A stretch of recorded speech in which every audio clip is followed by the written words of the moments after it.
প্রেমময়। 45-50 মিনিট বলবেন। ঠিক আছে, দেখছি। মানে আমি তো বুঝতে পারি না কতক্ষণ বলছি। ঠিক আছে। পরম প্রেমময় শ্রী শ্রী ঠাকুরের শ্রীচরণ কমলে আমার শতকোটি প্রণাম। পরমারাধ্যা জগৎ জননী শ্রী শ্রী বড়মার শ্রীচরণ কমলে আমার শতকোটি প্রণাম। আচার্যদেব পরম পূজ্য পাদ শ্রী শ্রী বরদার শ্রীচরণে আমার ভক্তিপূর্ণ সশ্রদ্ধ প্রণাম।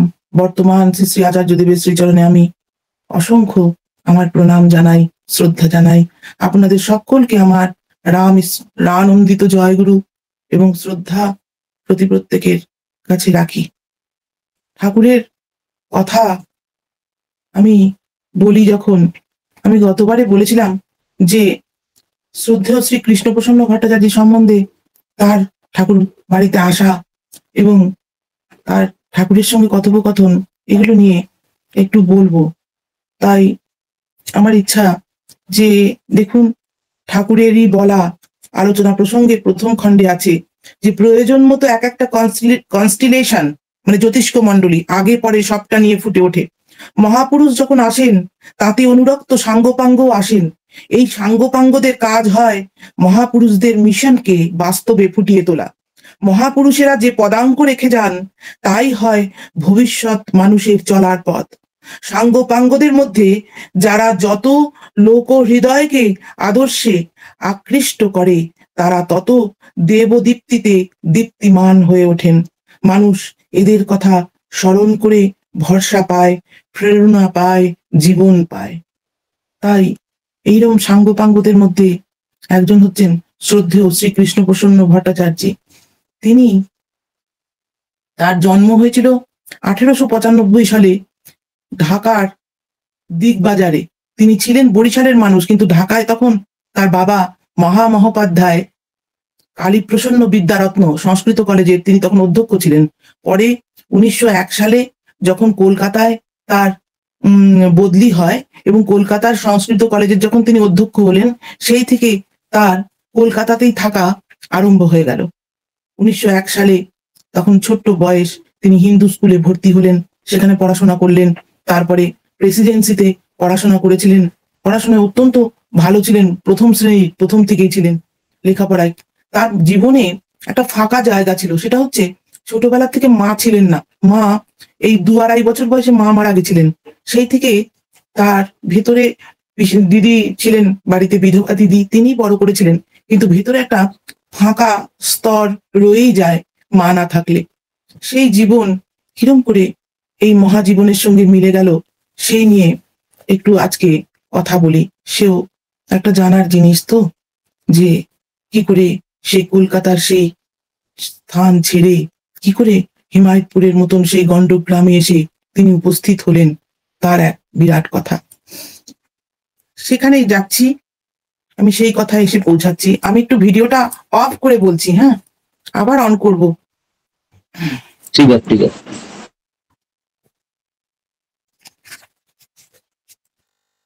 অবাক হতে হয়, অনেক দিন আগে, এখন থেকে বহুদিন আগে তো, এক মহাপণ্ডিতের ঘরে তিনি জন্মেছিলেন। বংশ পরম্পরায় পণ্ডিত ছিল। পিতা তখনকার দিনে ছিলেন সংস্কৃত কলেজের অধ্যক্ষ। তার ঘরে, কলকাতার ঘরে, স্যার আশুতোষ, ডক্টর নীলরতন, বাংলার শ্রেষ্ঠ মনীষীরা সহজেই আসা যাওয়া করতেন। আর বন্ধু স্থানীয়দের মধ্যে ছিলেন ডক্টর মেঘনাথ সাহা, ডক্টর জ্ঞান ঘোষ, বিশ্ববিখ্যাত বৈজ্ঞানিক সত্যেন বোস, যিনি নিজে ছিলেন শ্রী প্রশান্ত মহালানাবিশের প্রিয় ছাত্র, যে শিশুকাল থেকে কলকাতা মহানগরীতে বুকে পালিত লালিত হয়েছেন। তিনি ভাবলে অবাক লাগে যে কিসের প্রেরণায় প্রথম যৌবনে এই সব কিছু পেছনে ফেলে রেখে ছুটে গেলেন বাংলার এক অখ্যাত অজ্ঞাত জঙ্গলাকীর্ণ গ্রামের মধ্যে, যখন সৎসঙ্গের না ছিল প্রতিষ্ঠা, না ছিল ঐশ্বর্য, না ছিল খ্যাতি।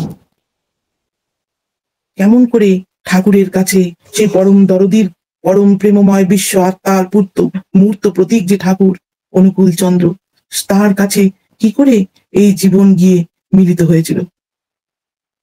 সেদিনকে তার জীবন ছিল খালি একমাত্র ঠাকুরের কাছে সর্বস্ব যা কিছু আছে সব ছেড়ে ছুড়ে ঠাকুরের সঙ্গে মিলে যাওয়া। তার জীবনে যখন প্রথম ঠাকুরের কাছে আসেন, তার জীবনের অনেক রকম প্রশ্ন ছিল, জিজ্ঞাসা ছিল, যাকে জিজ্ঞাসা বলা যায়, সেগুলো তিনি করতেন ঠাকুরের কাছে। তিনি বুঝতেন যে ঠাকুরের কাছেই সব পাবো, সমস্ত বিশ্বের যত রকম জিজ্ঞাসা আছে তার উত্তর ঠাকুরের কাছেই পাবো। তার প্রথম যখন তিনি আসেন, তখন ঠাকুর যাচ্ছেন সেই পুরী ধামে, মাতা মনমোহিনী দেবী, শ্রী শ্রী বড়মা এবং তার সেই 3 ঋষি, কীর্তনের ঋষি, সেই মহারাজ কিশোরীদা, তারপরে সতীশ গোস্বামীদা, সবাই যাচ্ছেন। সব পুরী ধাম থেকে যখন ঘুরে আসলেন, সেই 1922 সাল, 1922 থেকে 1923 হলো, তখন 22শে ডিসেম্বর থেকে 23 সাল হলো। সেই সময় থেকেই ঠাকুরের কাছে আনাগোনা শুরু হলো। রোজ যখন ঠাকুর দর্শন হলো, তখন তার একটা ছিল যে অত বিশ্বাস ছিল না যে ঠাকুরকে দেখার আগে।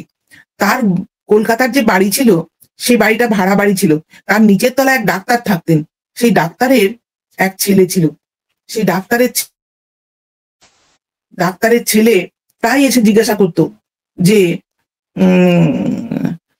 চলুন না, আপনি ঠাকুর ঈশ্বর দর্শন করতে চান, আপনি চলুন, আমি দেখাবো ঈশ্বর আপনাকে কেমন আছে। তখন আমার দাদু, শ্রদ্ধেয় শ্রী কৃষ্ণপ্রসন্ন ভট্টাচার্য মহাশয়, দেখতে খুব সুন্দর ছিলেন, অসম্ভব সুন্দর। অল্প বয়সে, জানি না বৃদ্ধ বয়সে, আমি তো কোনো বয়সেই তাকে দেখতে পাইনি। আমি ঠাকুর দর্শন করেছি, ঠাকুরের কাছে গেছি, গান শুনিয়েছি ঠাকুরকে, কিন্তু আমি আমার দাদুকে দেখিনি। শুনেছি মানুষের কাছে খুব সুন্দর দেখতে ছিলেন। তো যে মানুষটা এসে রোজ যাজন করতেন, ঠাকুরের কথা বলতেন, তাকে দেখতে বড় কুৎসিত ছিল।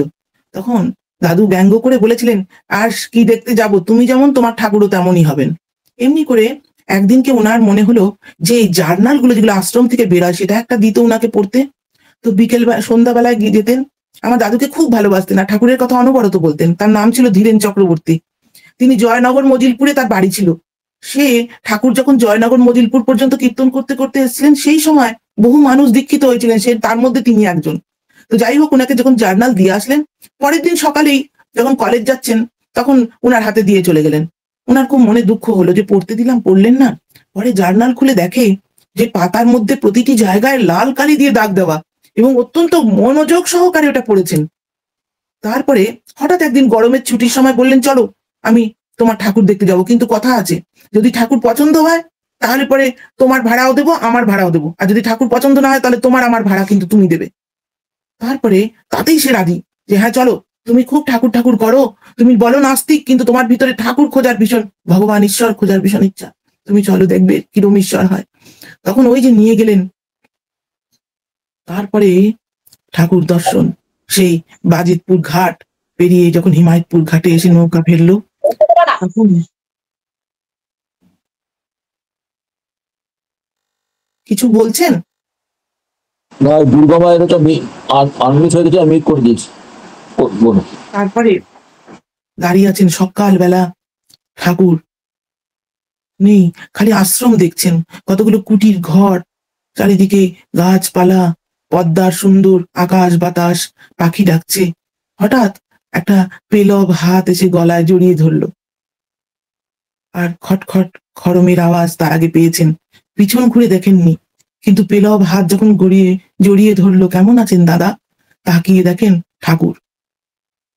ঠাকুরকে দেখার পরে ওনার অবাক লাগলো যে মানুষ 2 হাত 2 পা 2 কান এই মানুষের হয়, তারও আছে, কিন্তু মানুষ হয়েও তার মধ্যে মানুষ নন, এরম ভাব, এ কে? অবাক বিস্ময় ঠাকুরের দিকে চেয়ে আছেন। ঠাকুর অনেকক্ষণ গল্প করলেন। তারপরে রাতের ট্রেনে কলকাতা ফিরে গেলেন আমার দাদু, সেই ধীরেন চক্রবর্তীর সঙ্গে। তারপরে থেকেই উনি যখন তখন ঠাকুর বাড়ি আসতে লাগলেন। উনি যখন ঘরে থাকতেন, সবসময় সেই খড়মের আওয়াজ আর ওই ঠাকুরের মিষ্টি কথা তার কানে সবসময় গুঞ্জরিত হতে লাগলো। এই করতে করতে একদিন ওই চাকরি যেটা তিনি করতেন, তিনি যখন ছিলেন চুঁচুড়ার চন্দননগরের ওই মহসিন কলেজে পড়াতেন, মহসিন কলেজ, হুগলির মহসিন কলেজের চাকরি ছেড়ে দিলেন সামান্য কারণে। সেও এক ঘটনা। সামান্য কারণে ছেড়ে দিয়ে ঠাকুরকে এসে বললেন, আমি মুক্ত হয়ে গেছি, আমি আপনার কাছে থাকবো। এই থাকা আশ্রমে ঠাকুরও খুব চেয়ে থাকতেন যে দাদু কখন আসবেন, আবার কথা বলবো, আবার কিছু বলবো। তারপরে তখন এইভাবে তার জীবন চলতে লাগলো। তার জীবনে খুব ইচ্ছা ছিল দেশের কাজ করবেন, কিন্তু দেশের কাজ যে কি তা তিনি বুঝতে পারতেন না। স্বপ্ন দেখতেন যে তখন স্বদেশী কাজ চলছে, তো দেশের কাজ চলছে, তখন ভাবতেন দেশের কাজ করব, কিন্তু দেশের কাজ যে কি তা বুঝতে পারতেন না। শক্তি পাবো কোত্থেকে তাও বুঝতে পারতেন না। কোনো একটা ধর্মগ্রন্থে যেন পড়েছিলেন তিনি যে এমন শক্তিও আছে যা লাভ করলে আর কিছুই অপ্রাপ্য থাকে না। সেই শক্তিটা লাভের জন্য তিনি সাধু সন্ন্যাসীর কাছে গেছেন, কিচ্ছু পাননি। অরবিন্দের কাছে গেছেন সেই প্রসেসে নাম ধ্যান করবেন বলে, সেই শূন্য ধ্যান উনি কিচ্ছু বুঝতে পারেননি। এমনি সময় এই ঠাকুর দর্শন আর ঠাকুরের সান্নিধ্যে যাওয়া, এতদিনে তিনি যেন স্বপ্নকে সাকার করবার জায়গা পেলেন। তারপরেই ঠাকুরের কাছেই আসা যাওয়া, জ্ঞানের পেছনে তিনি হন্যে হয়ে ছুটতেন, জানা জানা আরো জানা জানা। কিন্তু এ যে জ্ঞানের স্বরূপ নয়, এই যে আলেয়ার মতন ছুটে মরা, জ্ঞানের মূর্ত স্বরূপকে যখন তিনি দেখলেন, তখন বুঝতে পারলেন জ্ঞান জিনিসটা অবজেক্টিভ নয়। অবজেক্টিভ অবজেক্টিভ জিনিস নয় জ্ঞান। অবজেক্টিভ অ্যানালিসিসের ইনফরমেশন খালি স্মৃতির মধ্যে সঞ্চয় করে রাখলে জ্ঞান হয় না। জ্ঞান জিনিসটা হচ্ছে সাবজেক্টিভ। শরীর মন একটা বৈধি বিধান নিয়ে যখন এগিয়ে চলে, মানুষ একটা সাইকোফিজিক্যাল কন্ডিশনে তখন পৌঁছায়, তার অন্তরে একটা আলো জ্বলে ওঠে। আর এই আলো কোনো বস্তুর উপর পড়লে সেই বস্তুর অন্তরের খবর প্রতিফলিত হয়ে সেই মানুষের অনুভূতি সারা জাগিয়ে তোলে। এই আলোই জ্ঞানের আলো। আর সাইকোফিজিক্যাল কন্ডিশন মানুষকে এই আলোর প্রদীপ করে তোলে, তাই হলো জ্ঞান। জ্ঞানের এই নতুন বোধের উন্মেষ তাকে আনন্দে দিশাহারা করে তুলল। এতদিন কান্ট, হেগেল, শঙ্কর, আইনস্টাইন, প্লাঙ্কের দর্শনের পেছনে অবিচ্ছিন্নভাবে ছুটোছুটি করে ক্লান্ত বিক্ষিপ্ত মনটা এই একের মধ্যেই সমস্ত কিছুর সমাহার দেখতে পেলেন। একের অনুসরণের ভেতর দিয়েই বহু আকাঙ্ক্ষিত জ্ঞানের সেই দিব্য আলোর আভাস তিনি পেতে লাগলেন। এইভাবে তার জীবন ঠাকুরের কাছে এসে, ঠাকুরের কাছে তার যে বিজ্ঞানের প্রশ্নগুলো করতে পেরে তিনি আনন্দ পেতে লাগলেন। প্রিয় পরমের তুষ্টি বিধানের আকুতি তাকে আরো থেকে আরো যোগ্য থেকে যোগ্যতর করে তুলতে লাগলো। তিনি যখন এসছিলেন ঠাকুরের কাছে, তখন অ্যাটমিক যুগ শুরু হয়ে গেছে। অ্যাটমিক মডেলের নিত্য নতুন থিওরি আবিষ্কার হচ্ছে। সেসব আবিষ্কার সংক্রান্ত কিছু কিছু জার্নাল সায়েন্স কলেজে আসতে শুরু করেছে, প্রেসিডেন্সিতে আসতে শুরু করেছে, কিন্তু সেগুলোর পরিচিতি এসব বিষয় গবেষণারত কতিপয় মানুষের মধ্যেই সীমাবদ্ধ ছিল। এক কথায়, হিমায়তপুরের মতন গণ্ডগ্রামে, যার 18 মাইলের মধ্যে কোনো রেল যোগাযোগ নেই, সেখানে এসব সংবাদ এসে পৌঁছানোর কোনো সম্ভাবনাই নেই। সেই নিরালা নির্জনে তথাকথিত শিক্ষার সঙ্গে সম্পর্কবিহীন একজনের সঙ্গে এই বিজ্ঞান নিয়ে আলোচনা করতে গিয়ে প্রথম শ্রদ্ধেয় শ্রীকৃষ্ণ প্রসন্ন ভট্টাচার্যের চমক, ইনি কি বিজ্ঞান দেখতে পান? বিজ্ঞান পড়ে বিজ্ঞান শেখা পণ্ডিতদের সাথে এতদিন অনেক সাক্ষাৎ হয়েছে, কিন্তু বিজ্ঞান প্রত্যক্ষ করতে পারেন এমন কারো সঙ্গে তো সাক্ষাৎ হয়নি, এই প্রথম সাক্ষাৎ। শ্রদ্ধেয় কৃষ্ণপ্রসন্ন ভট্টাচার্য বলছেন, অ্যাটমের স্ট্রাকচার নিয়ে ঠাকুরের সাথে আলোচনা করছি। ঠাকুর অ্যাটমের ভেতরের কণাগুলোর অবস্থান এবং আবর্তন নিয়ে এমন নিখুঁত ভাবে বলে চলেছেন যেন চোখের সামনে দেখতে পাচ্ছেন। এমন কতগুলি কণার কথা বলছেন যা তখনও পর্যন্ত বিজ্ঞানের অজানা।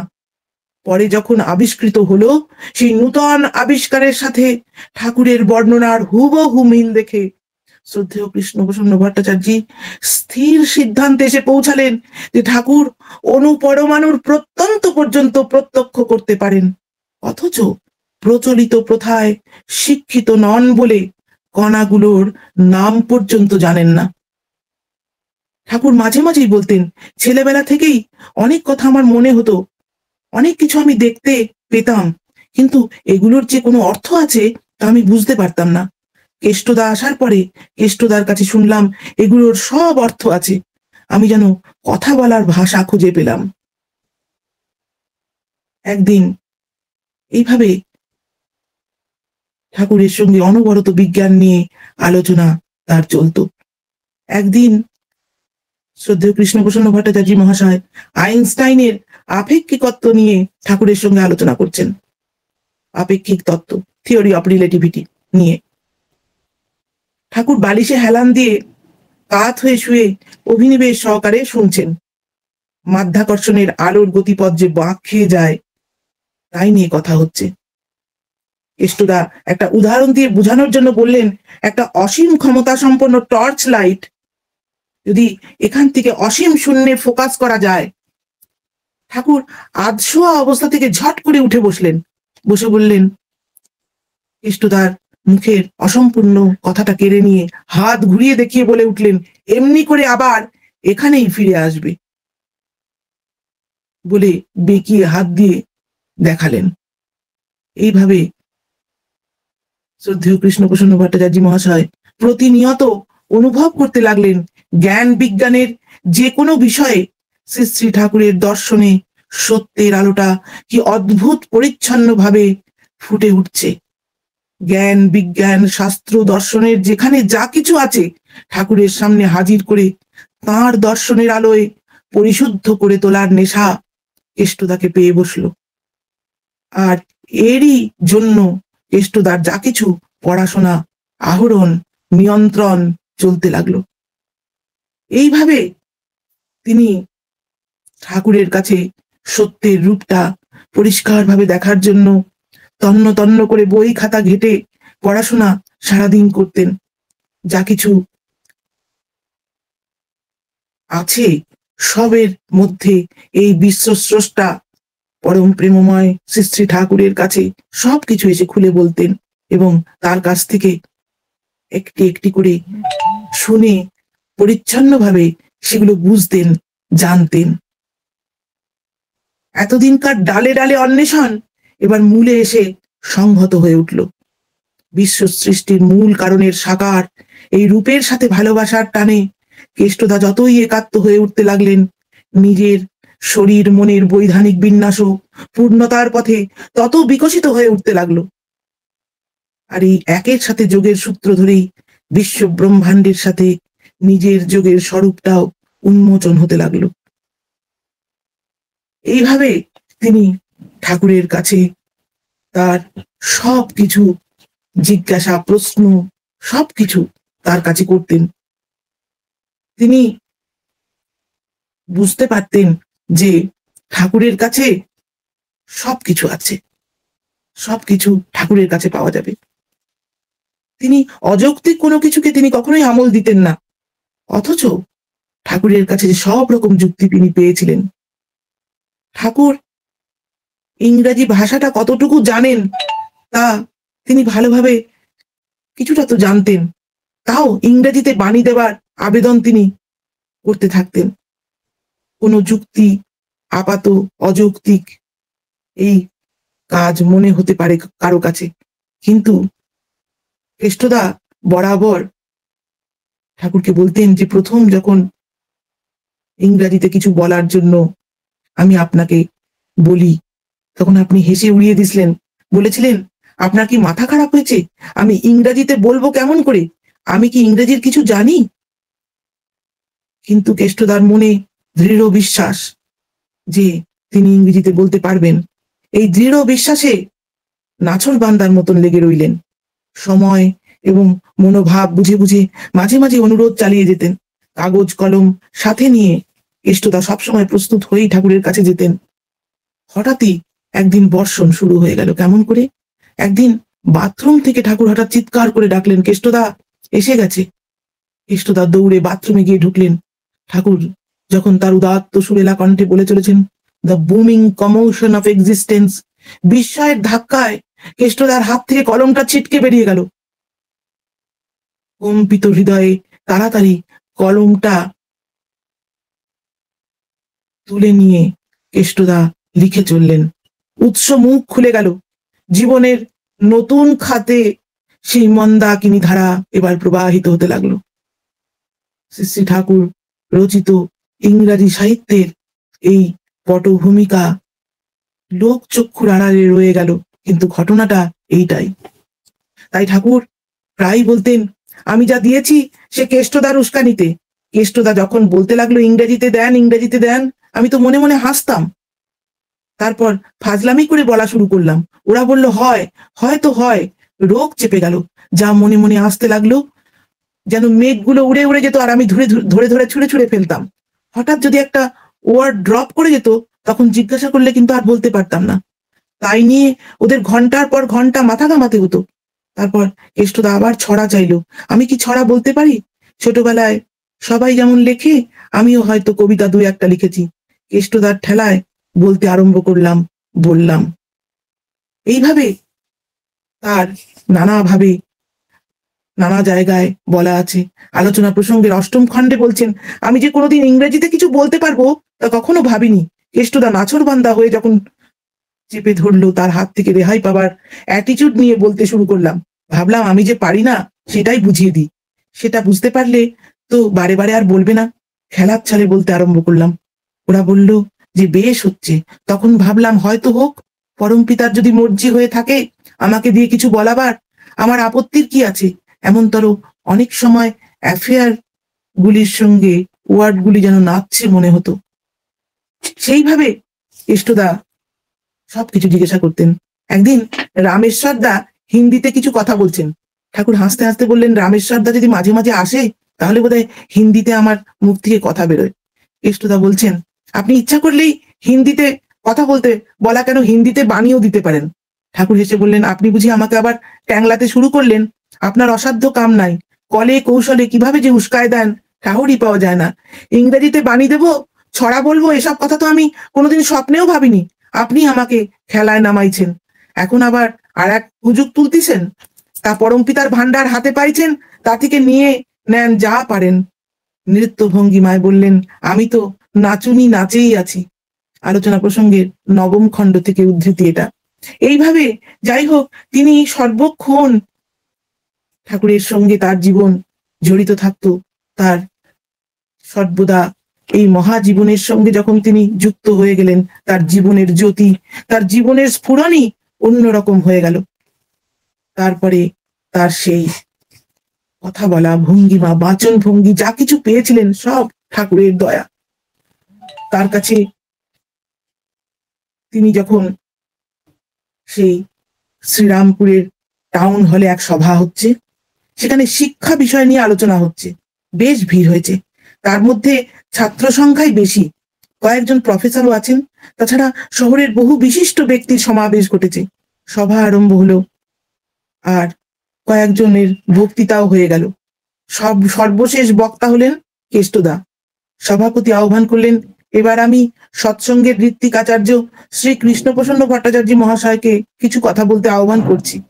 কেষ্টদা এসেছেন খালি গা, কাঁধের এক পাশে একখানা চাদর জড়ো করা, পরনে একখানা কোমর বাঁধা ধুতি, হাতে একখানা মোটা লাঠি, মাথার চুলগুলো খুব ছোট করে ছাঁটা, তার মধ্যে বিরাট একটা শিখা।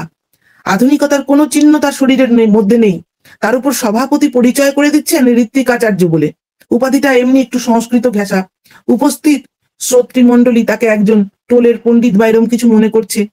শিক্ষিত ছাত্রমহল তাদের ঠোঁটের কোণে বিদ্রুপ হাসি নিয়ে হাসাহাসি করছে। এ ওকে বলছে, কেমন যেন একটা সবার পুরো হলটার মধ্যে একটা গুঞ্জন ধ্বনি। অবস্থাটা মুহূর্তের মধ্যে আঁচ করে নিলেন কৃষ্ণপ্রসন্ন ভট্টাচার্য। এরা নব্য শিক্ষিতের দল।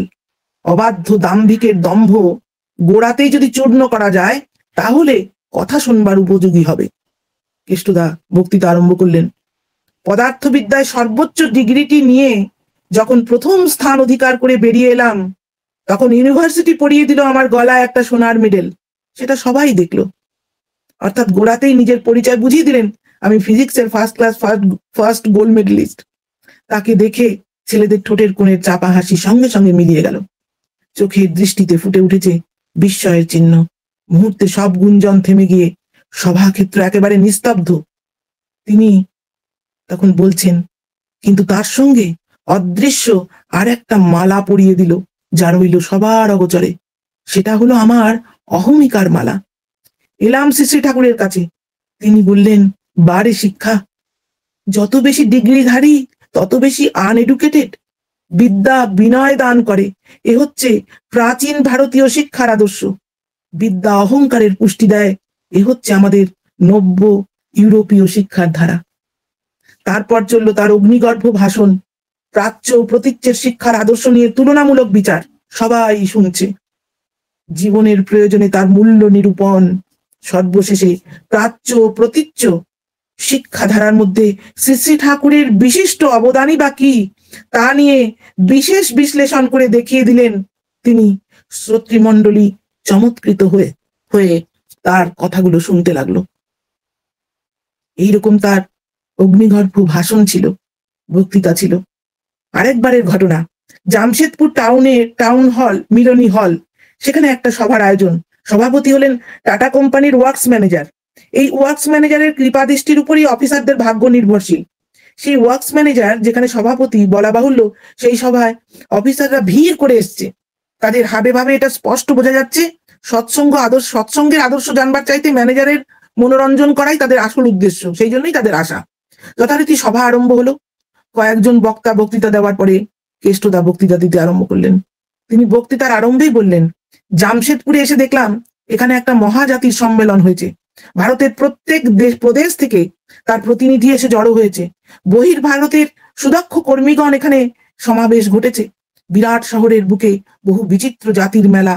এখানে যেমন একটা শহরকে কেন্দ্র করে এমন বিচিত্র জনসমাবেশ হয়ে আছে, ঠিক এত বড় না হলেও এমনতরই আর একটা জনসমাবেশ দেখবার সৌভাগ্য আমার জীবনে ঘটেছে। কোনো শহর নয়, শিল্পনগরীও নয়, বাংলার এক অখ্যাত অজ্ঞাত গ্রাম হিমায়তপুর। সেখানে একজন মানুষ, শ্রী শ্রী ঠাকুর অনুকূল চন্দ্র, তাকে কেন্দ্র করে ভারতের বিভিন্ন প্রদেশের গুণীজন এবং বহির্ভারতের বিদ্বজ্জন এমনতরই এসে সমাবেশিত হয়ে আছে। কিন্তু দুয়ের মধ্যে একটু তফাৎ আছে। সেই তফাৎটুকু আপনাদের কাছে তুলে ধরছি। এখানে সবাই এসে মিলিত হয়েছেন উদরের ক্ষুধা মেটাবার জন্য, আর সেখানে সবাই এসে মিলিত হয়েছে মস্তিষ্কের ক্ষুধা মেটাবার জন্য। জন্তুর আদিম চাহিদা ক্ষুধা, শুধু সেটুকু মেটাতে পারলেই এখানে পরিতৃপ্তি। আর সেই উপকরণ সংগ্রহের জন্যই এখানে প্রতিযোগিতার সংগ্রাম। আর সেখানে আদিম ক্ষুধা ছাপিয়ে মানুষের জীবন জিজ্ঞাসার সমাধানের জন্য, বিশ্ব রহস্যের উদ্ঘাটনের জন্য শত শত মস্তিষ্ক সঞ্চালিত হয়ে চলেছে। তফাৎ এইটুকুই। এমনি করে তুলনামূলক আলোচনার মাধ্যমে কেষ্টদা তুলে ধরলেন আদর্শবাদের অপরিহার্যতা। ফিলসফি অফ হাঙ্গার এর পাশে ফিলসফি অফ আইডিয়ালিজম, সাম্যবাদের বিক্ষোভের পাশে ঋষিবাদের আদর্শ। তার বক্তৃতার এই অভিনবত্বে, অজস্র অভিনবত্ব এরকম অনেক আছে। এইভাবে তিনি সর্বদা ঠাকুরের কথা নিজের মতন করে নিয়ে, ঠাকুরকে যে তিনি গ্রহণ করেছিলেন কিভাবে, সেটা তার জীবনের দিকে দেখলে বোঝা যায়। তার জীবনটাই ছিল ঠাকুরের জন্য। ঠাকুরের কাছে তিনি জীবন পেয়েছিলেন। তার জীবনের একটা ভয়ঙ্কর মুহূর্ত ছিল, সেটা হচ্ছে তার একটা অল্প বয়সে মৃত্যু যোগ ছিল। সেইটা নিয়ে তার বাবাও, আমাদের এই পাশ্চাত্য বৈদিক সম্প্রদায়ের মধ্যে জ্যোতিষী একটা সবারই জানা জিনিস। জ্যোতিষ একটা অত্যন্ত মানে প্রত্যেকেরই জানা জিনিস। তো তার বাবার কাছে তিনি, তার বাবারও জ্যোতিষী জানতেন আর কি। তিনি সংস্কৃত পণ্ডিত ছিলেন, এত বড় সংস্কৃতের অধ্যক্ষ ছিলেন, পুরো টোল ইন্সপেক্টর ছিলেন তিনি, এত বড় পণ্ডিত ছিলেন, কিন্তু জ্যোতিষ খুব ভালো জানতেন। তার বাবার এই আমার দাদুর এই 33-34 বছর বয়সে একটা মহা মৃত্যুর ফাড়া ছিল। সেটা নিয়ে উনি খুব চিন্তিত হতেন এবং তার যে বিধবা দিদি ছিলেন তাকে বলতেন যে আমার খুব চিন্তা হয় কেষ্টর জন্য, সময়টা তো এসে পড়েছে। খুব চিন্তা হতো, ভীষণ চিন্তা হতো না। সেই সময়টা সত্যি এসে গেল। সেই সময়টা এসে গেল যে তার চলে যাবার সময়। তিনি তখন সেই সময়ে তখন ঠাকুরের নানা কাজে তিনি ব্যস্ত। সেই সময় তার একটা দুরারোগ্য টাইফয়েড হলো, ভয়ঙ্কর টাইফয়েড। সেই টাইফয়েডে বাঁচানো দায়। তার ইন্টেস্টিনাল পারফোরেশন হয়ে গেছিল, তার ব্লাড বেরোচ্ছিল পায়খানা দিয়ে অনবরত। আর ঠাকুরের মা ভয় পেয়ে বললেন, তুই বাড়ির লোককে খবর দে, তুই ওকে বাড়িতে পৌঁছে দিয়ে আয়। ঠাকুর বললেন, না, ও আমার ঘরের পাশে থাকবে। তখন দাদু ওই ঠাকুরের ঘর যেটা ছিল ঠাকুরের হিমায়তপুরে, তার ঘরের পাশে কেষ্টদাকে এনে রাখা হলো। ঠাকুরের কেষ্টদার ঘরে ঢুকতে গেলে ঠাকুর ঘরের মধ্য দিয়েই যেতে হতো, আর কোনো দরজা ছিল না। তো সেইখানে আমার তখনও বাবা জন্মগ্রহণ করেননি আর কি, বা হয়তো ছোট। সেই সময় আমার ঠাকুমা চুপ করে শিহরে বসে থাকতেন। বঙ্কিম দাদু মানে বঙ্কিম রায়দা আর এরা সব দাদুর সব পরিষ্কার পরিচ্ছন্ন করা, দেখাশোনা করাও করতেন। ঠাকুরের মা সারা রাত জাগতেন, আমার ঠাকুমাকে বলতেন তুই গিয়ে একটু শো। আমার ঠাকুমা শুতে পারতেন না। এইরকম ভাবে সে ডাক্তারও হাত তুলে দিয়েছে যে আর আমি আর পারছি না। সেই তখন যে ছিলেন ডাক্তার, আমাদের নামটা ভুলে যাচ্ছি, যার নাম খুব কুষ্টিয়ার যে ডাক্তার, সেই ডাক্তার হাত তুলেছেন যে আমার দ্বারা হবে না। তখন ঠাকুর বললেন, গোকুল মন্ডল মনে হয়, হ্যাঁ হ্যাঁ গোকুল ডাক্তার হাত তুলে দিচ্ছেন, বলে আমার দ্বারা হবে না। তখন ঠাকুর তার ওষুধ প্যারিদাকে দিয়ে দিয়ে দেওয়াচ্ছেন। আর সেই করতে করতে আস্তে আস্তে আস্তে আস্তে বেশ কয়েক মাস পরে জমে আর মানুষে টানাটানি হতে হতে তিনি ভালো হয়ে উঠলেন, সুস্থ হয়ে উঠলেন। জমে মানুষে টানাটানি হলে জম জয়লাভ করে, কিন্তু যখন জমে ঈশ্বরে টানাটানি হয় তখন ঈশ্বর জয়লাভ করেন। তাই ঠাকুর জয়লাভ করলেন, দাদু বেঁচে গেলেন, এবং তার এই জীবন মহাজীবন থেকে তার জীবন পাওয়া, তাই মহাজীবনেই তিনি মিলে গেলেন। তার জীবনের ঠাকুরের কাছে তার জীবনের যা কিছু ঘটনা কিছু কিছু অনেক শুনেছি এবং অনেক পড়েছি, যেটুকু জানি কিছু কিছু আপনাদের কাছে বললাম। যে যত বড় বড় মানুষ তখন আসতেন সব তিনি নিয়ে আসতেন বেশিরভাগ মানুষকে। আমাদের সিআর দাস যখন আসছেন, সিআর দাসের সঙ্গে দেখা করা, সিআর দাসের কাছে যাওয়া। এবং সিআর দাসের কাছে কেন গেছিলেন না, তিনি তখন ঠাকুরের সেই মানিকতলার বাড়িতে তখন থাকতেন। ঠাকুর মানিকতলার বাড়ি পুরো ভরা।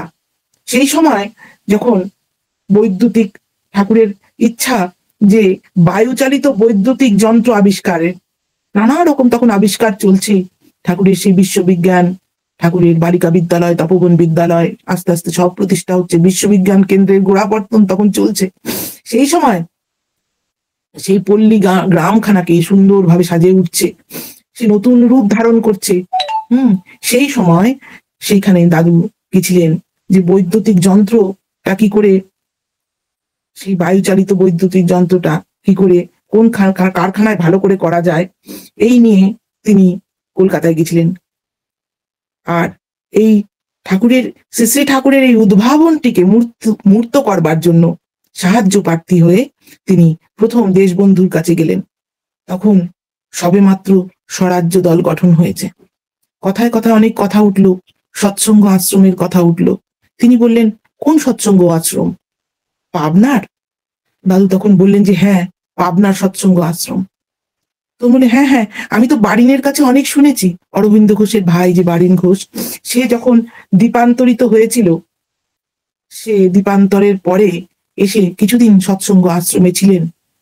আর বারিনের মুখে কত শুনেছি, বহুদিন থেকে একবার তার সঙ্গে আমার দেখা করবার ইচ্ছা। তখন ওই বারিন ঘোষ যে ছিলেন আশ্রমে, তারপরে তিনি কলকাতায় গিয়ে দেশবন্ধুর সাহায্যে নারায়ণ পত্রিকা বের করলেন। তাতে পাবনার মধুচক্র বলে একটা প্রবন্ধ লিখতেন বারিন ঘোষ। যাই হোক, এইভাবে দেশবন্ধু জিজ্ঞাসা করলেন, আপনার ঠাকুর এখন কোথায় আছেন? তখন দাদু বললেন, এখানেই কিছুদিন হলো এসছেন। শুনে এত আগ্রহ হলো, উনি চেয়ার থেকে উঠে দাঁড়ালেন। উঠে দাঁড়িয়ে বলছেন, তাহলে কোথায় আছেন? বলে এই মানিকতলায় তাই আছেন। বাড়িটা কত নম্বর, খুঁটিনাটি সমস্ত জিজ্ঞাসা করে লিখে নিলেন। আমি আজই তার সঙ্গে দেখা করতে যাব বলে তিনি সেদিনকার মতন যন্ত্রের কথা, সেদিনের এই যে যন্ত্রের জন্য গিয়েছিলেন সেই কথা বলতে দাদু ভুলেই গেলেন। তার সম্বন্ধে ঠাকুরের আলোচনা করেই সেদিনকে ফিরে এলেন। আর পরদিন সিরাজগঞ্জের কনফারেন্স হবে। সিরাজগঞ্জের কনফারেন্স হবে, দেশবন্ধু খবর পাঠালেন সিরাজগঞ্জ থেকে ফিরে এসে তিনি ঠাকুরের সঙ্গে দেখা করতে আসবেন। এইভাবে আশা তো সত্যি সেই সিরাজগঞ্জের কনফারেন্স শেষ করে তিনি ফিরে এসেছিলেন। এবং সেই যখন তিনি আসলেন, পুরো বাড়িটায় তখন চারিদিকে কীর্তন হচ্ছে। আর সেই কীর্তন হচ্ছে চারিদিকে, ঠাকুর সেই ছাদের পরে বসে আছেন মানিকতলার বাড়ির। আর সেখানে গেলেন, যে গিয়ে ঠাকুর প্রীতি ভরে বললেন, আসেন দাদা আসেন, বলে বসালেন। বসে তারপরে তো আপনারা জানেনই যে ঠাকুরের সঙ্গে কত কথা হলো। মার কাছে দীক্ষা নিতে চাইছিলেন। মা বললেন, তোমরা বড় বড় মানুষ, তোমরা দীক্ষার কিছুই বোঝো না, আজ দীক্ষা নেবে কাল ছেড়ে দেবে। তখন মাকে চিত্তরঞ্জন কত সুন্দর করে বোঝালো যে চিত্তরঞ্জন যা একবার ধরে তা কখনো ছাড়ে না মা। তারপরে অনেক বোঝানোর পরে মা তাকে দীক্ষা দিলেন। তখন এই গুটি পয় কতজন বসেছিল ছাদের পরে, ঠাকুর, মা, কৃষ্ণদা, এই তার দীক্ষা। আর তারপরে তার জীবনটা পুরো পাল্টে গেছিল। তার কথাবার্তা সব অন্য ধারায় বইছিল। তিনি গিয়ে ঠাকুর যেরকম যেরকম চাইতেন পল্লী উন্নয়ন, সেই কাজে লেগে পড়েছিলেন। আমার মনে হয় আমার সময় হয়ে গেছে, আমি অনেকক্ষণ বলছি। জয় গুরু, জয় গুরু সকলকে।